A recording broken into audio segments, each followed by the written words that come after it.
ओम नमो भगवते वासुदेवाय। कार्तिक महात्म्य 8वां अध्याय। जिसकी दया से सरस्वती भाव रही उपजाए। कार्तिक महात्म्य का कमल लिखे 8वां अध्याय। नारद जी बोले, अब मैं कार्तिक व्रत के उद्यापन का वर्णन करता हूँ, जो सब पापों का नाश करने वाला है। व्रत का पालन करने वाला मनुष्य कार्तिक शुक्ला चतुर्दशी को व्रत की पूर्ति और भगवान विष्णु की प्रीति के लिए उद्यापन करे।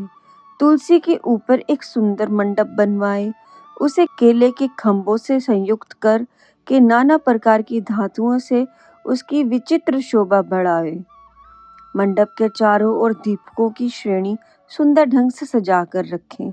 उस मंडप में सुंदर बंदरवारों से सुशोभित 4 दरवाजे बनवाएं और उन्हें फूलों से तथा चवर से सुसज्जित करें। द्वारों पर पृथक पृथक मिट्टी के द्वारपाल बनाकर उनकी पूजा करें। उनके नाम इस प्रकार हैं: जय, विजय, चंड, प्रचंड, नंद, सुनंद, कुमुद और कुमुदाक्ष। उन्हें चारों दरवाजों पर 2-2 के क्रम से स्थापित कर भक्ति पूर्वक पूजन करें।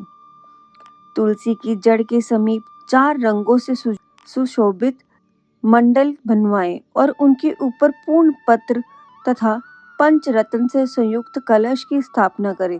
कलश के ऊपर शंख, चक्र, गदाधारी भगवान विष्णु का पूजन करें।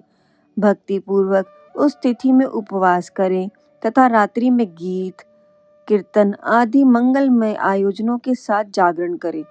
जो भगवान विष्णु के लिए जागरण करते समय भक्ति पूर्वक भगत संबंधी पदों का गान करते हैं, वे सैकड़ों जन्मों की पाप राशि से मुक्त हो जाते हैं।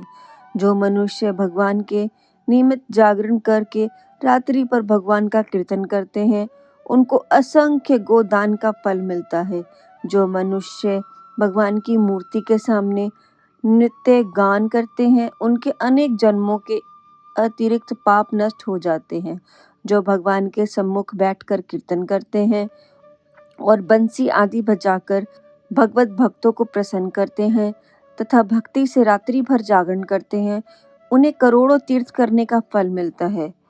उसके बाद पूर्णमासी में एक ब्राह्मण को निमंत्रित करें, प्रातःकाल स्नान और देव पूजन करके वेदी पर अग्नि की स्थापना करें और भगवान की प्रीति के लिए तिल और खीर की आहुति दें। होम की शेष विधि पूरी करके भक्ति पूर्वक ब्राह्मणों का पूजन करें और उन्हें यथाशक्ति दक्षिणा दें। फिर उनसे इस प्रकार क्षमा प्रार्थना करें, आप सब लोगों की अनुकंपा से मुझ पर भगवान सदैव प्रसन्न रहें।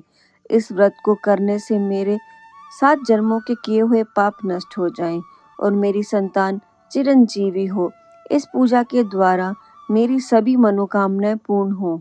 मेरी मृत्यु के पश्चात मुझे अतिशय दुर्बल विष्णु लोक की प्राप्ति हो।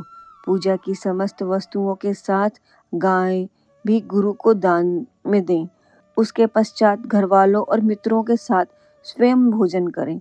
भगवान द्वादशी तिथि को शयन से उठें, त्रयोदशी को देवताओं से मिलें और चतुर्दशी को सब में उनका दर्शन एवं पूजन किया। इसीलिए इस तिथि में भगवान की पूजा करनी चाहिए।